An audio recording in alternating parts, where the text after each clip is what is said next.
Assalamu alaikum and welcome to another edition of The Issues with me, Harry Boota.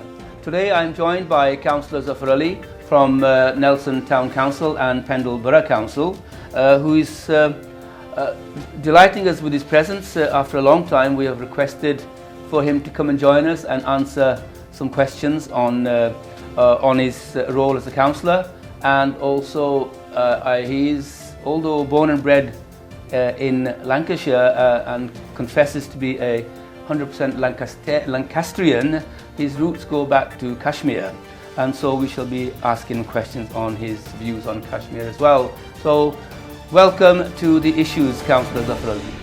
Hello, and welcome to you too, Harry. It's fantastic being on your show. I'm a follower of your episodes, and yes, as you quite rightly put, you have asked on a couple of occasions for me to play a part in your show, and I'm genuinely honoured to be here today, and I'm looking forward to the short time that I will spend with you and your viewers. We are equally honoured to have you here, and hopefully you won't fluster you too much with the questions I'm going to ask you, especially as a role as a councillor.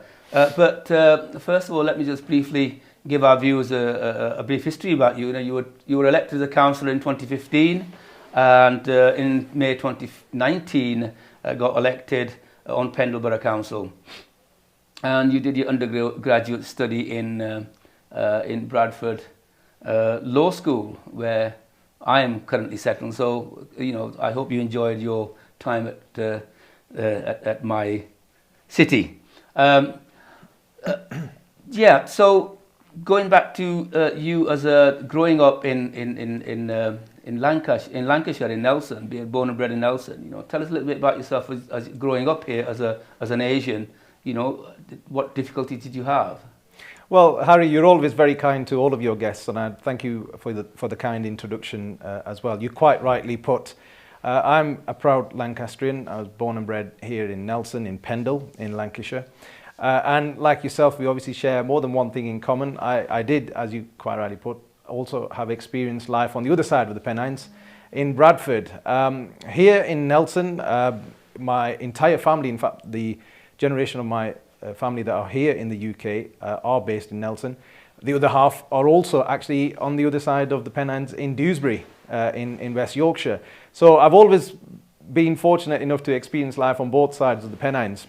That being said, I went to a local school here in Nelson, followed by college, and then of course I went to Bradford Law School as part of the Leeds Metropolitan University. They had a campus in Bradford at the time, and that's me. I've worked in the local call centre in my student days. That paid my way through my student life. I've experienced all sorts here in Nelson, coming from a working class background, proud working class background.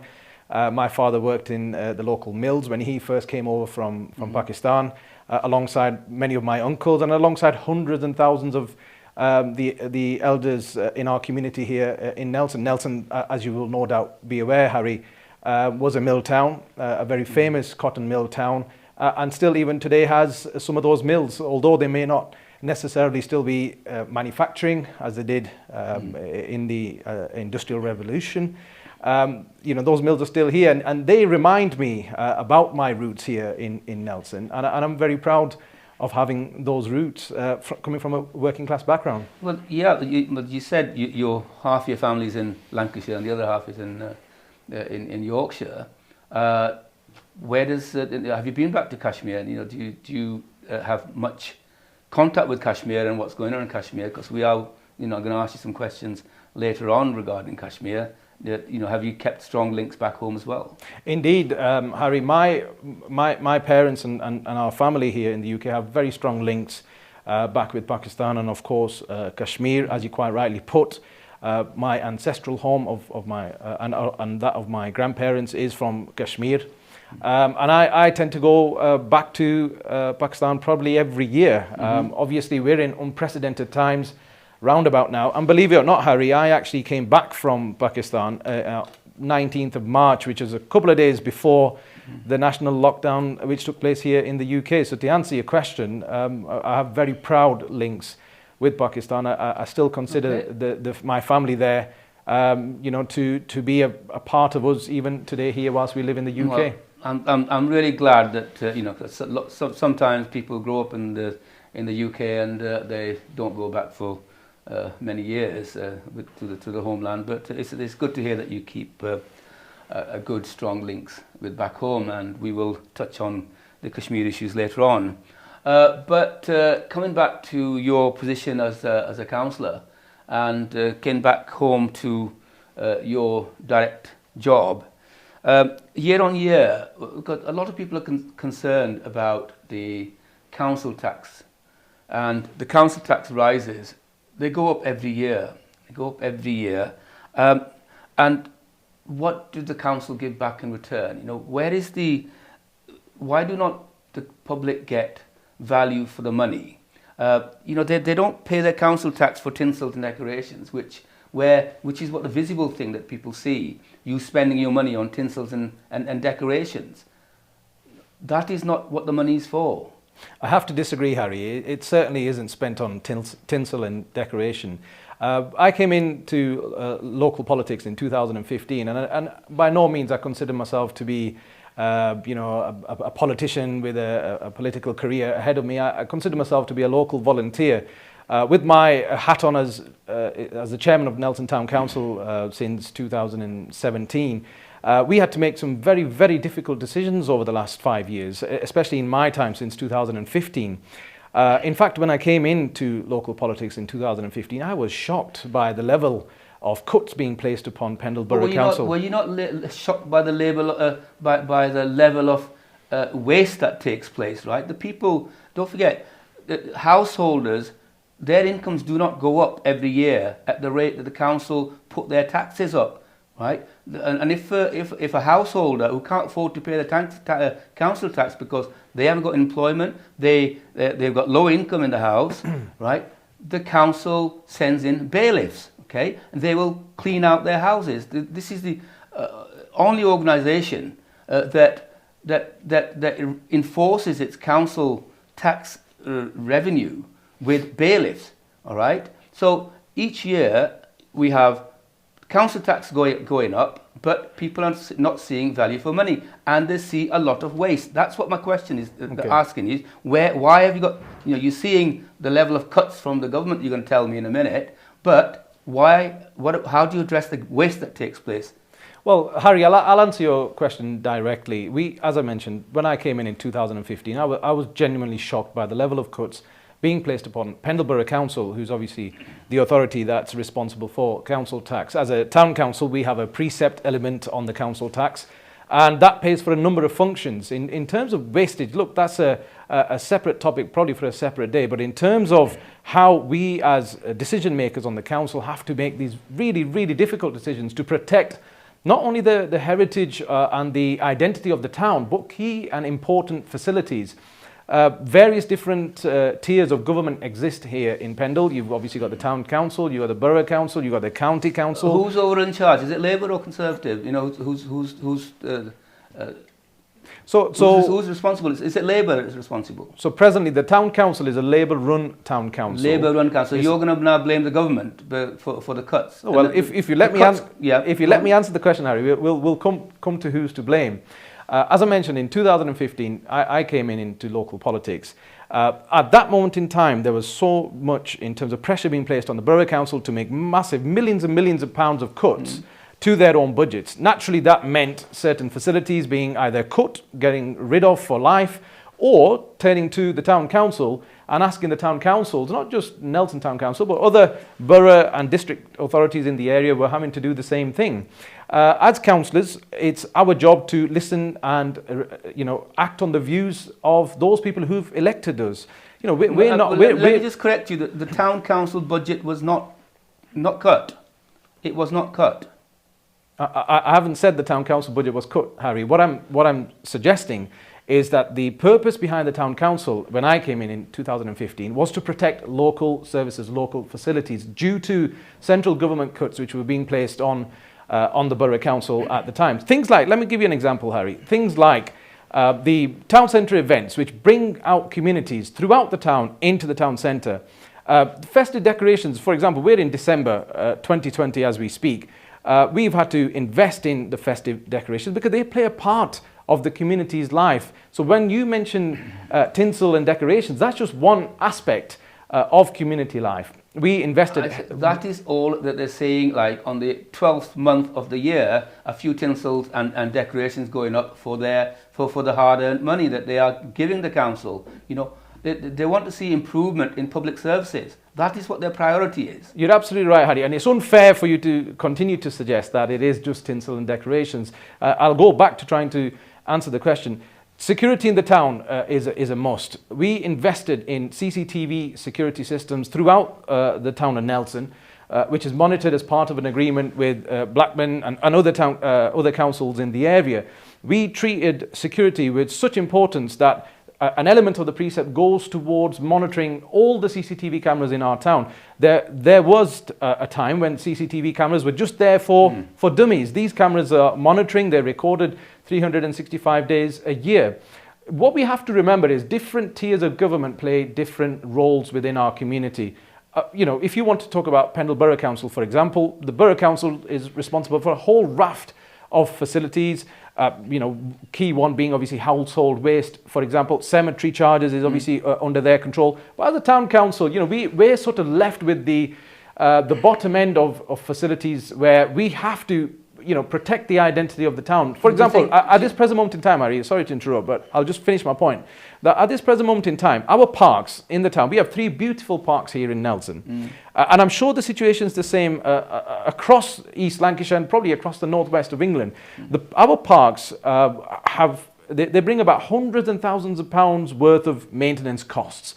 Because of the budget cuts that were placed upon Pendle Borough Council, we as a town council made that decision to continue to support the maintenance of the parks. Why? Well, it's absolutely essential that all citizens of our town, all the residents of our town, be it young or old, you know, are able to go out to their local park, have that, you know, much needed time out in open space. You know, we're talking about, you know, key issues around mental health, obviously climate change, and we felt it's so important that people have to be able to go to their parks and have decent quality of life in the open space as well.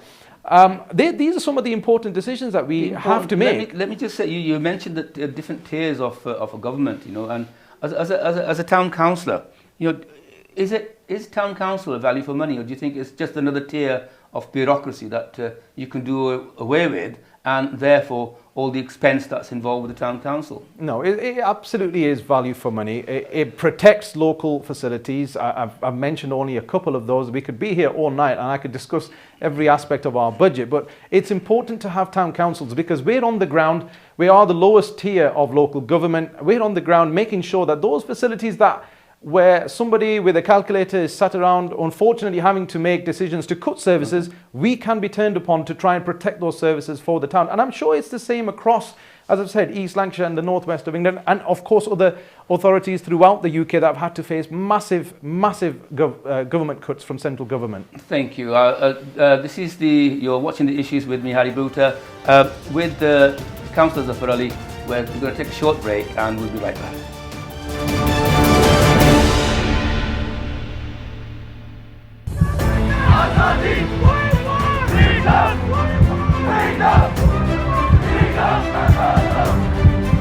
The issues of Kashmir have been eluding the world for a long time. I'm going to be bringing it out from the shadows.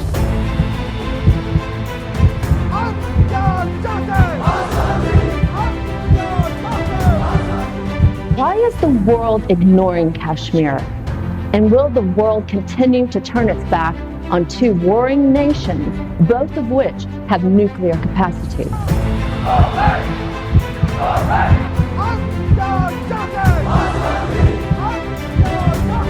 And why hasn't the UN implemented its own resolution policy? And will it?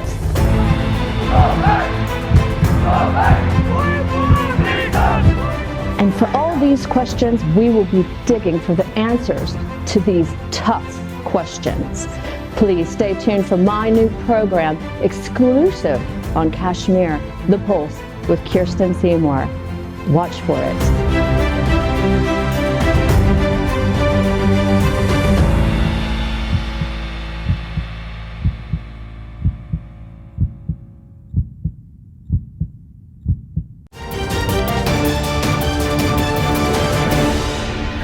and welcome back to The Issue with me, Harry Boota. I am joined here today with Councillor Zafar Ali from Nelson Council, and we're trying to find out from him.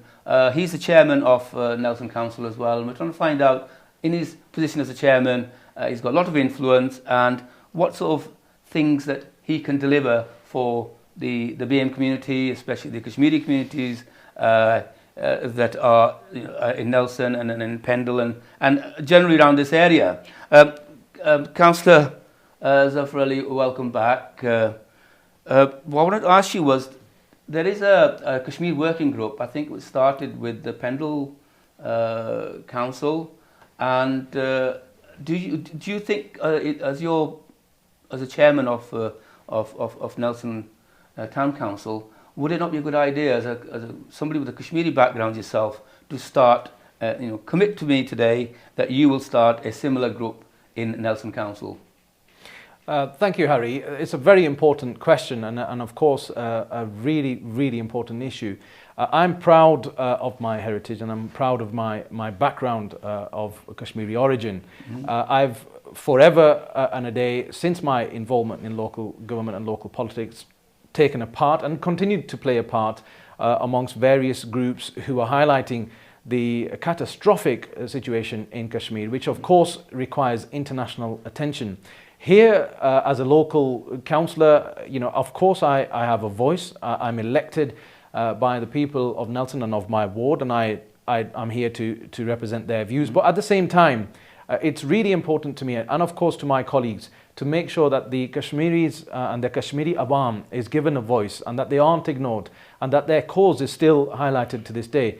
Your question around joining a further group, Harry, I think it's important to make sure that we concentrate on the groups which are already doing great work and are trying to make big efforts to try and deliver this issue and look to some sort of mechanism behind resolving the issue of Kashmir. It's a brick by brick thing, each brick, and we have lots of bricks, and we can end up with a lovely house, right? So instead of, what I'm asking you to, lay a foundation here in Nelson Council, using your position as a chairman, and try and start a Kashmir working group here as well. Then you can corroborate with outlying cities as well who have got similar interests, and that strengthens you. And that's what I'm asking you to do, is to commit,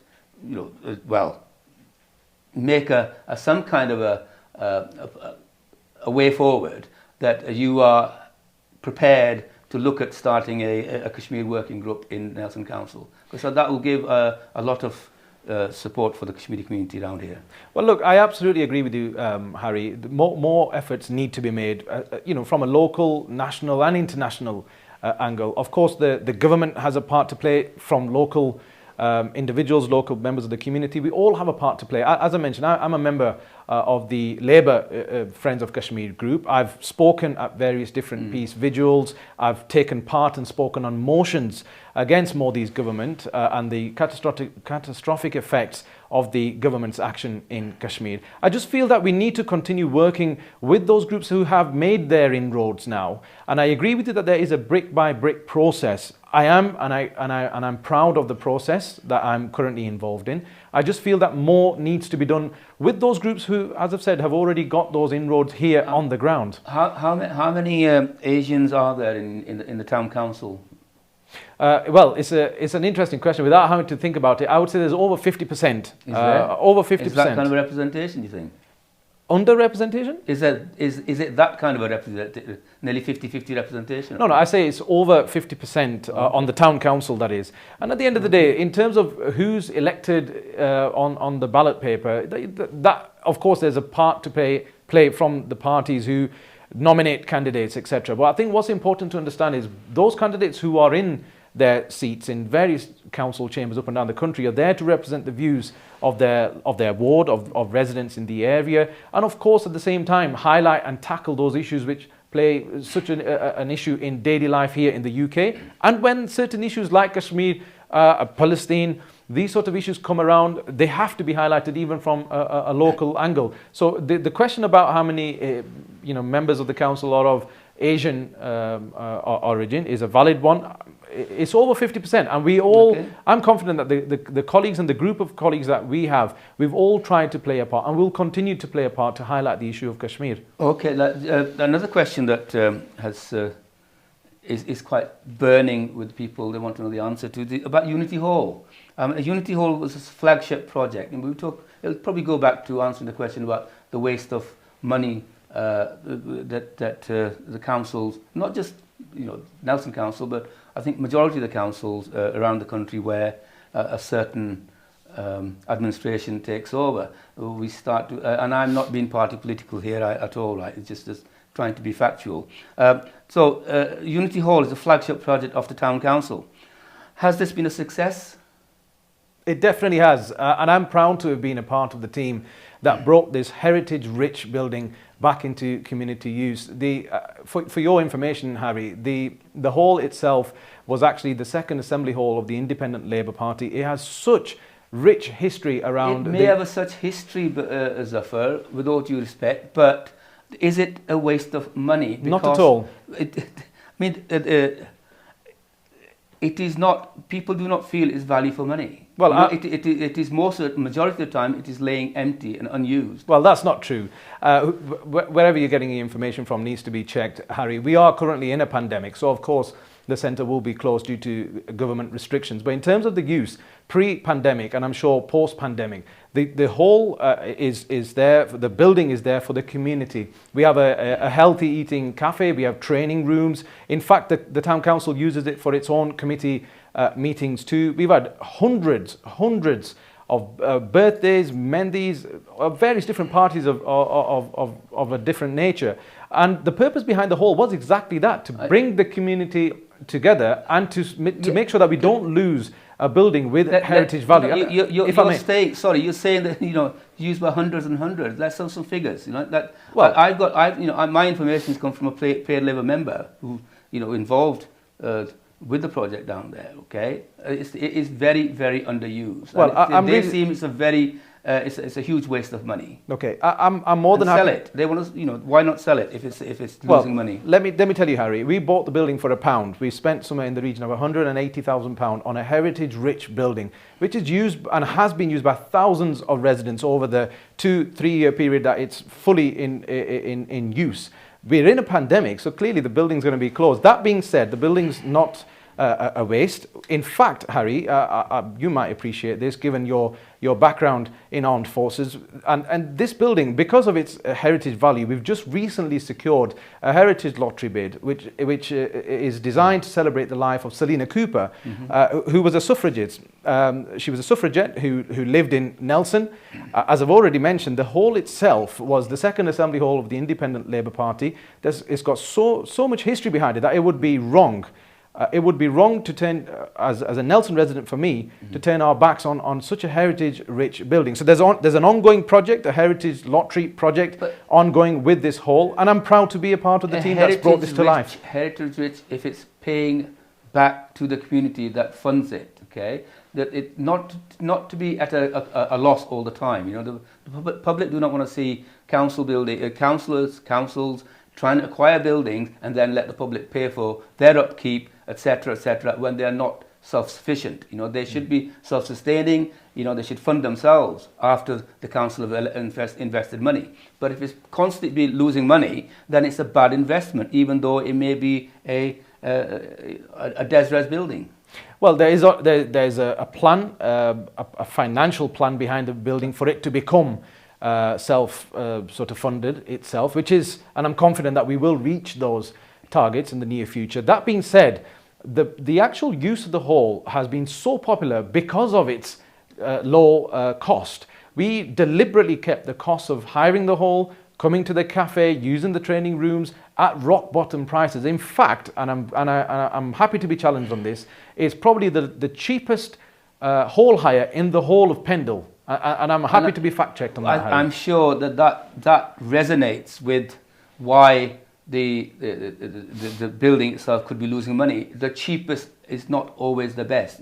I'm sure if it's a very beautiful building, people will pay more for it to host their events. That's the way of doing business as well as providing service for the people. Yeah, no business will do that. Why should the council, at the cost of the taxpayer, have rock bottom room hires when you've got a wonderful building where people pay more to hire it? With respect, that's a wrong model to use. With respect, Harry, and I mean this with the utmost of respect, you can't have your cake and eat it.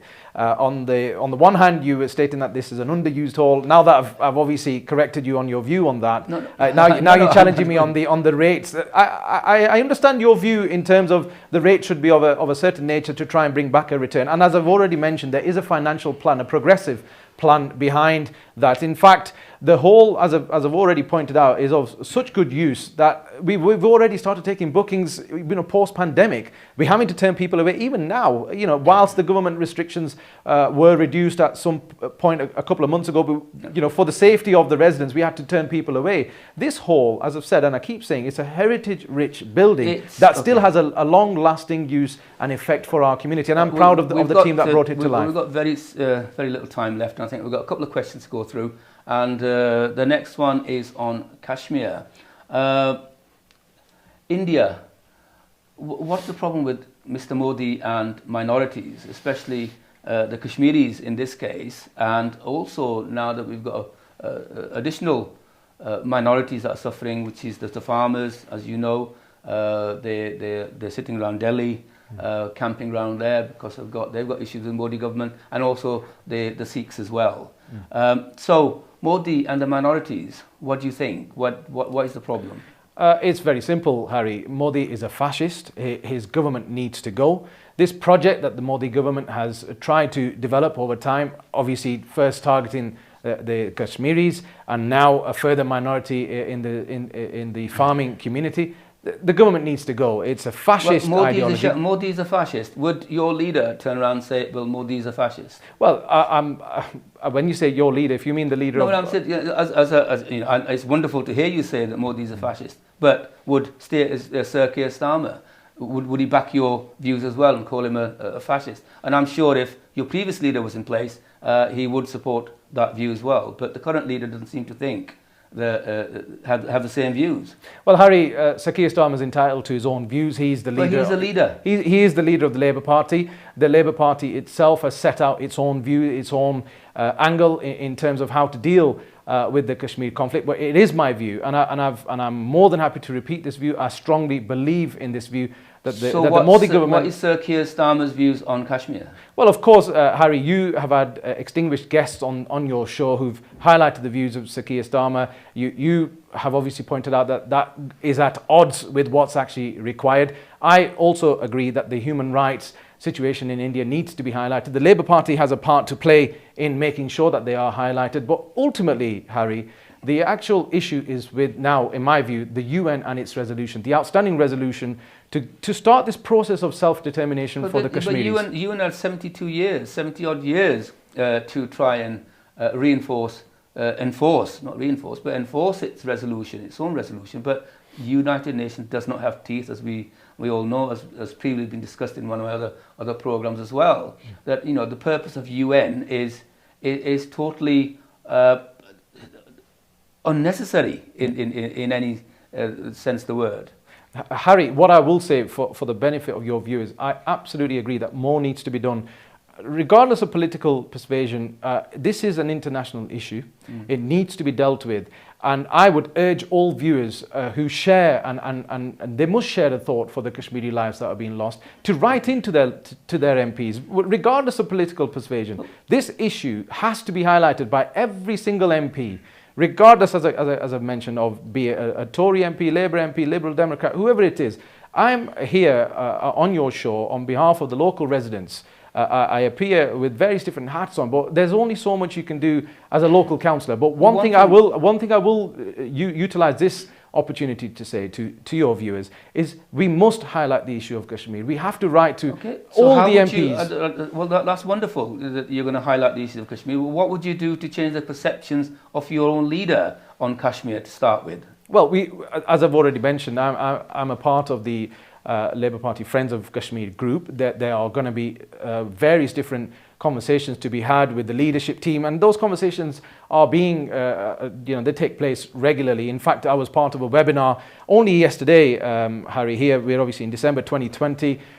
There's so much going on in the world right now. Kashmir, of course, is right at the top of the agenda, alongside COVID, alongside Brexit, alongside climate change. But in terms of what the leadership can do is to make this matter heard on better grounds with the UN, and it needs to continue. Zafar, the reason I keep pushing, you know yourself that I work on many levels of Kashmir as well, with lots of meetings. I go to and I attend, but you and I can keep on saying all we can on Kashmir. We can have many meetings, many seminars, many dinners on Kashmir, but that does not achieve a single iota. What is required is people in positions of power to say one single word, and the whole ethos, the whole aspect changes. And that's what you're trying to achieve. I agree with you. I keep going on saying, your leader, Keir Starmer, sorry, keep saying about your leader, but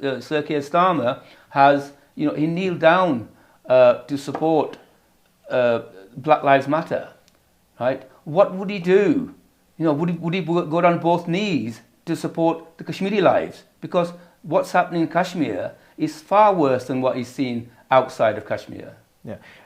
Harry, look, these movements and these issues of human rights, be it Black Lives Matter, be it Kashmir, be it Palestine, are of fundamental importance. And I would urge, and I will use this platform to urge Sir Keir Starmer to, of course, work alongside the motives behind the friends groups. Various friends groups, no doubt, have approached the leadership team. The Kashmir Friends of Kashmir group amongst the Labour Party will have and are working alongside the Labour leadership team, rather.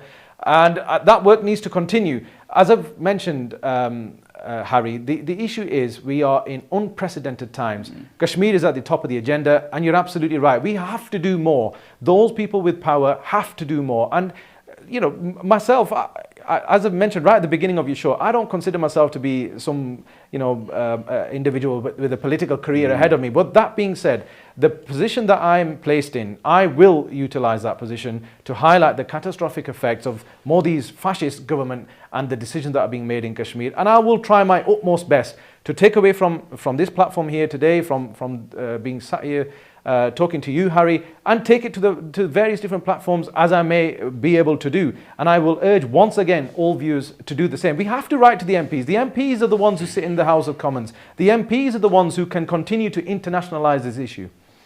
Thank you very much indeed. Just on a lighter note, I think we've come to the end of our allotted time, but briefly I want to sort of take you back into the history of Nelson and to a very prominent black person, a black politician, who became the first black black lord of in the UK, and his name was Lady Nicholas Constantine. And I think you're very fond of this person, and you like to do lots of things. I have a statue of Lord Constantine in Nelson. Just briefly, very, very briefly, what's your aspirations? What would you like to do? Thank you, Harry. You're absolutely right. Lady Constantine was the first black peer of the House of Lords. In fact, he played for Nelson Cricket Club. He settled over here in the late 1920s, had a fantastic career with Nelson Cricket Club. And I will say this on your show, he was one of my personal inspirations with all the efforts I try and make in trying to make Nelson a great place to live, work and play. Lady Constantine was the epitome of that. And, in terms of his memory, there's already a statue of some nature in Westminster. We have been approached by a group who want to have something of a similar nature here in Nelson. In fact, Andrew Stevenson, who's our local MP, has also been on the same campaign. So it is something to watch this space with. But Lady Constantine, what a fantastic personality. And once again, it goes down to the history of Nelson. I mean, so much heritage and history that we must be proud of. Thank you very much indeed. Zafar, finally, and I've got a piece of paper in front of me, which is the summary of BIMA position statement on the Pfizer COVID vaccine. And what this is, this has been issued by the British Islamic Medical Association. And what they say is that we recommend the Pfizer BioNTech COVID vaccine for eligible risk individuals in Muslim communities is safe to administer and it's halal. And what message would you like to give as a final goodbye from this show, Zafar? Yeah, thank you, Harry. In terms of the vaccine, of course, there's been the scientists have had the research. They're the ones who've carried out and provided this information. I have actually had the liberty to take a look at the document which you referred to. Unfortunately, there have been cases where there's been conflicting advice now coming out in terms of people with underlying conditions or side effects. But my advice would be to continue to follow the guidelines. The manner in which the COVID crisis has been dealt with will have a separate inquest, a separate inquiry, which is much deserved, especially looking at the manner in which certain millions of pounds of contracts were handed out to certain Tory party donors. But that's a topic for another day. In terms of the vaccine, Harry, of course, my advice would be to all of your viewers to follow the guidelines, follow the scientific advice, and let's hope that 2021 is a better year for us all. Thank you very much, very much indeed, Zafar, for joining me today on the issues, and that is the end of another show. As Zafar has said, there are a lot of scare stories, there are a lot of fake news out there with regard to the vaccine. Please follow the guidelines and think of your safety first before you decide not to go ahead and take it when it comes available. And sadly, that is all from another issue of the show, another episode of the issues. And as I say to you always, there are always issues around the world, and as long as they're there, we'll be here. Allah Hafiz.